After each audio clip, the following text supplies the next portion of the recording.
Back Dialogue Social Fridays.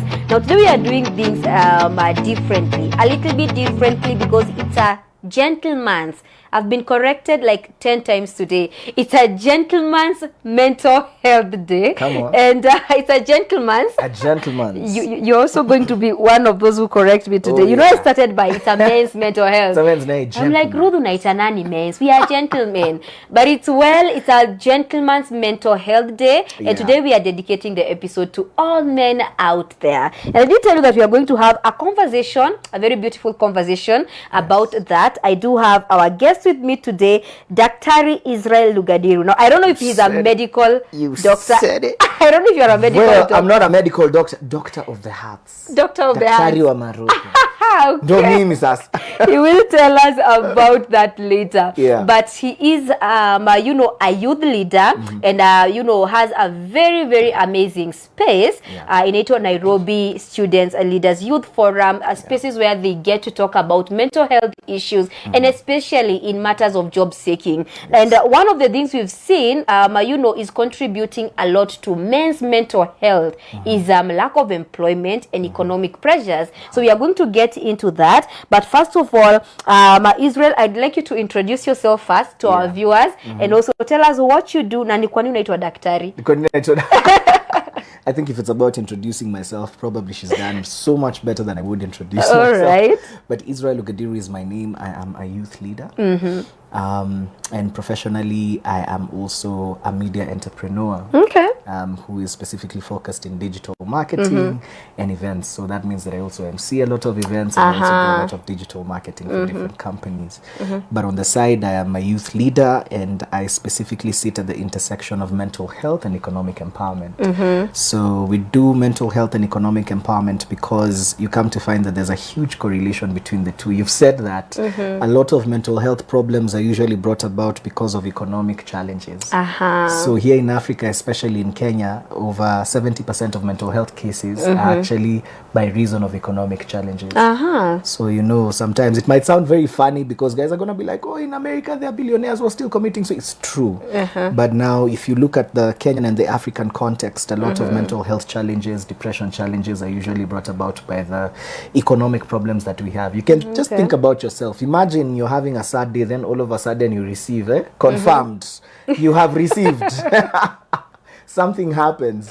So, I know. Hence the reason as to why we have an amazing space for young people, for youths. You can check it out at www.nyslf.co.ke, where we are just having this conversation to try as much as we can to ensure that there's zero suicide, and also we have spread the gospel of economic empowerment to as many young people as we can. Okay, and maybe to start us off, by the way, you can be part of this conversation, 0711 176 006, and also live on Facebook. So do send your comments also there.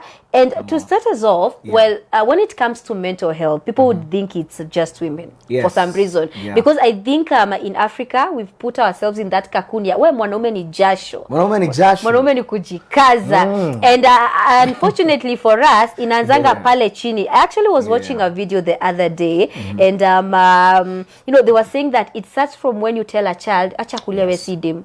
Bas. Acha unalia we ni dem. Ama when you're oversharing so much, you tend to be I don't want to say feminized, but you tend to be told that you're a female. And us having the conversation on mental health awareness, especially in June, what does this mean for men, Israel? First of all, I think it's a special thing for men to be given a whole month just to celebrate men's mental health. I think in the world today, and especially the kind of cultural influences and shifts that are happening, men are being forgotten. Okay. And I know to some people who are listening out there, they might say, no, it's still a man's world. No. Allow us to have our day just for today and also listen to our side of the argument. All right. So men have been really forgotten and really ignored. So a lot of our issues and a lot of our affairs are things that have not been paid attention to, especially when it comes to matters of men's mental health. Okay. So when we have a month that's dedicated to this, it means that this month has been given specific focus to how men are doing emotionally, how men are doing mentally. And having this conversation right here should be a key reminder to all men that you're not forgotten, that you are seen, that you're loved, that you're appreciated. Okay. And to all the men who have reached here, whether you're 19, whether you're 18, whether you're 15, whether you're 40, 50, 60, 70, I just want to appreciate all of them for getting to that particular age, because I can tell you one thing, Ruth, it's hard to be hard a man. out here. It's hard to be a man. And how do we deal with the whole conversation of mwanaume ni kujikaza? How do we deal with the whole conversation of you're a man, you should just like bottle it up, up inside, you're not allowed to speak about it? How do we deal with some of these misconceptions? Towards masculinity. Yeah. I think first of all, it's important for us to really define masculinity. And it's important for us to have a proper definition of masculinity. I was in a conversation a couple of years back, and I was invited by this really big organization, and I was sitting at a table and listening to other men talking about masculinity. And one of the things that struck me in that conversation, which I don't agree with, is they said that today you cannot describe masculinity with a one-size-fits-all answer. They said that masculinity is relative. But for me, I tend to think that that's wrong, because for men, we are wired different psychologically and even physically with women. We are equal, but yes, we are wired differently. Even when you get into the psychological bits, you find that there are some things in our bodies that are way bigger than yours. Yours, the same way, vice versa, is also true. So to cut the long story short, it's important for us to really understand the proper definition of masculinity. And mine is scriptural, and it's also addressed by, of course, cultural norms, but majorly scriptural. So you come to find that a man is a king, a warrior, a friend, and a provider. So if you come to understand that as a man you sit in these four offices, an office of a king, a warrior, a friend, and a provider, then you come to understand how kings and how friends and how warriors operate. And one of the factors that I came to learn from them is that for you to become a friend, even a friend of God, then you need to have the aspect of sharing stuff that you're going through. True. It means that if you, Ruth, are my friend, then I can sit here with you and I can share with you the deep things that are affecting and bothering you. That's true. I might not necessarily go ahead and tell everybody else, because it's also important to be wise with who you share with. So nasikianga siku hizi vile kuovershare ni kitu very- Overshare, man. Okay. Yeah, so what I would say is that I think when men really understand the definition of who they are, what they do, and who the office that they sit in spiritually and physically, then they will be able to tackle some of the challenges that we have. For example, men who are bottling up emotions, men who are going through difficult times and they're not speaking, men who sometimes don't even know how to communicate. I think when they understand that they also sit in the office of a friend, then it becomes easy for them to be like David and Jonathan. That's quite interesting. And now, one of the reasons why mental health in men has like really skyrocketed, because we were looking at statistics earlier, and theirs is 56.9 higher than women, 41.9%. And some of these issues are because of unemployment. Now, you are in a forum where you lead these conversations, where you lead conversations on job seeking and also mental health.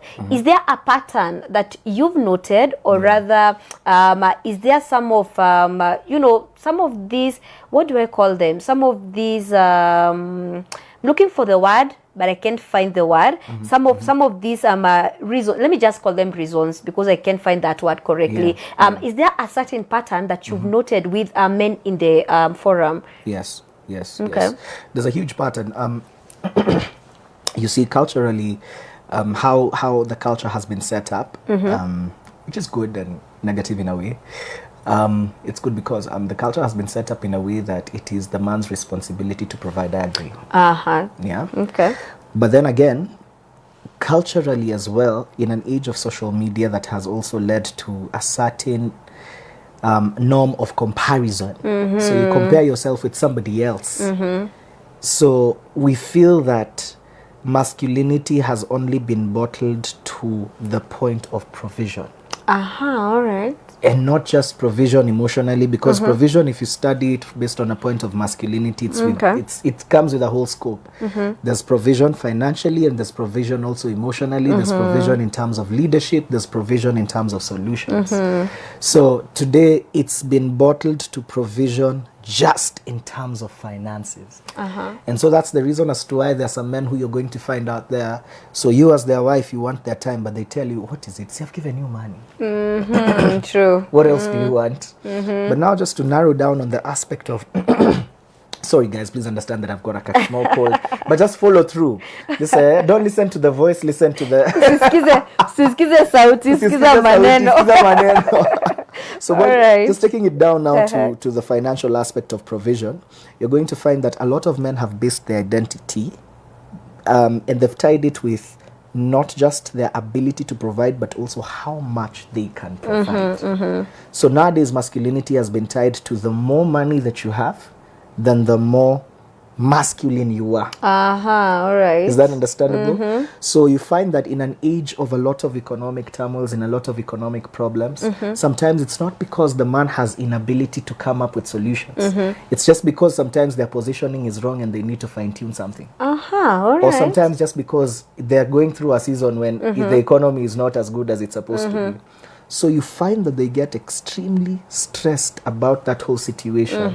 They base their entire identity and their entire lives based on a season, not on who exactly they are. So what happens is that majority of men have now led into a path that is extremely dark, a path of a lot of depression, because every time they go on Instagram, they see that Ruth's photos have been liked by a man who drives a Mercedes. And I'm here, a man who is driving not even an Uber, but a Futsubishi. So it becomes extremely difficult. So there's a lot to it. And you know, when it comes to talking about some of these things, like you feel, let me take that example. You feel like, you know, another man is doing well than me. You know, he's liking my woman's pictures. And there's a type of way that you feel about it. But you know, when it comes to speaking about it, it is considered weakness. So how do we start leading a conversation where vulnerability will not be looked at like a weakness? First of all, I think we need to also define how men communicate. Because just because a man communicates differently from a woman does not mean that the man is not communicating. Because men and women have two different forms of communication. Women process when they talk. You know, that's why sometimes when you want to speak and then your guy or your husband brings a solution, you're like, okay, I didn't tell him so that you can solve it. I told him so that in talk. Or I'm lying. People can tell us probably in the conversation. But the man, he processes by sometimes seclusion. He processes when he sits down to think about it. Hence the reason as to why sometimes the more things bother a man, the more silent he becomes, because he's trying to process it. So long story short, we have to understand that sometimes it's not because men do not communicate, it's because we do not understand how they communicate. So one of the ways that we can ensure that a man communicates is, one, do not pressure him to communicate. Don't force him to talk to you. You don't talk, don't force him to talk to me. Just create an environment of peace around him. Tell him, you know what, when you're ready to talk, I'm here. Tell him, you know what, if you don't want to talk about it, it's fine. But I just want you to know that I'd rather listen to your story than attend your funeral. Amazing. And when you're saying about talking, what comes to mind is safe space. Now, today we've learned a lot about safe space. And for me to create a safe space for maybe my brother who's around me, for maybe a husband, a boyfriend, what is it that the society should not do and should do? Because we also learned that, you know, in a safe space, you can chase them as many as you want. You might want to bring them closer, lakini unapata ni kuwafukuza, unawafukuza badala warudishe. Yani badala walete ni kuwafukuza, unawafukuza. So how do we as a society create a safe space where, as you say, men can communicate without being judged, they can communicate without being pressured? Yes. The first way of how to create a safe space is okay, you're talking about community-wise? Community-wise, Okay, one, it needs to be promoted that masculinity is not equated to how much money you bring to the table. That's number one. And I'm going to be very specific on that point because it's something that is now a notion that is being promoted on social media. It's being promoted as a joke for some memes. But the truth of the matter is that, unajua wanasema that sanaa ni fasihi ya jamii. Meaning that art is literally the image or the mirror of the society. It's actually the mirror, that's true. So how we promote masculinity needs to change. Number one, by just promoting the sense that, you know what, guys, that's not what masculinity is all about. So just because you don't earn 1 million shillings, 10 million shillings, 100,000, whatever, it doesn't mean that you're less of a man. So that's number one. Number two, I think we also need to promote a lot of these conversations on safe spaces, inform men where they can actually have the ability of coming to just pour out their hearts and share. There's amazing programs out there. There's Men of Purpose. There's a Man Enough, which is an amazing program by Transform Nations. Pastor Simon Bevy is actually leading it. Also, number three, the religious institutions in the country also need to create safe spaces for men. For example, you told me that in your church, tomorrow. There's a men's gathering. So I hope that they're gonna choma mbuzi. If you told me earlier that I would make time to come through. So we need to promote a lot of those spaces where we can be able to have safe masculine conversations that are non-judgmental. Masculine conversations where men are allowed to come and speak without being judged. Men are allowed to come and just, the Bible talks about confessing sins one to another. Exactly, where men can also come and just confess their sins one to another. And they feel safe about it. They come and they said, you know what, man, I did this. I fell short. I'm trying to quit drugs, but it's been really difficult. I went dry without alcohol for 7 days, but when I got to the 8th day, man, I just couldn't. It's important for those safe spaces to be promoted and for us to also redefine some aspects of masculinity. Okay. And this is quite an interesting conversation we are having right here. I do have a message. Imenifurahisha hapa. Meniambia, thank you for correcting the gentleman part. It is well. Gentleman's mental health day. Nilijua tu mtaleta makasiriko because we are team empowerment. Like it is well, but we do thank you for tuning it in.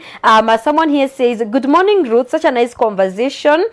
Israel is saying the truth. Money does not define you being a man. No, it doesn't. Wow. Money does not define you being a man. I see Kiambogo. All right. Okay, kidogo tunipatie tu dakika moja. Karumia Double K from Kiambogo Munanda. Anasema celebrating my dad. That's so amazing. Celebrating the dad. And you can keep on sending those messages. Send a beautiful message to a man in your circle. Whether it's your brother. Can I send one beautiful message to my dad? Yeah, please do. So when I was coming, he actually prayed for me and told me that I need to shout him out. So Dad, I love you. Thank you for being an amazing man in my life. Thank you for modeling what true masculinity is all about. Shout outs to my mom as well. I know it's men's mental health, but Mom, I'll just shout you out because you've also been an amazing pillar to my dad who has modeled masculinity. I think moms are very lucky. Moms get to be celebrated each and every time. And every time. And just the other day was the, Father's Day. Father's Day, man. Father's Day. And kuna mwenye niliona online akisema ya amekutana tu na haya leo ni Father's Day. Because we never get to. But mothers inakujanga tu hivyo. Inakujanga tu natural. That's true. Acheng from Busia, we see you, we hear you. Anasema I'm sending lots of love to my brother akiwa Kangemi. Kangemi siku hizi tuko wengi. Akiwa Kangemi and I want to tell him that whenever he wants someone to talk to, I may be his younger sister, but I'm always there. That's amazing.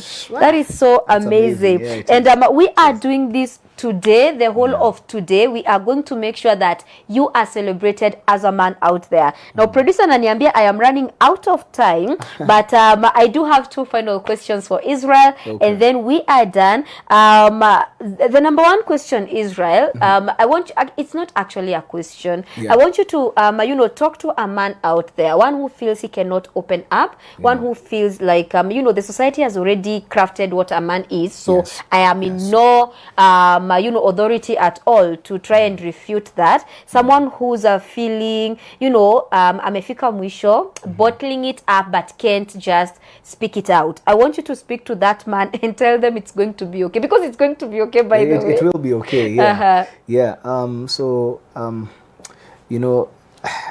pressure sometimes is not a very bad thing. It's a good thing.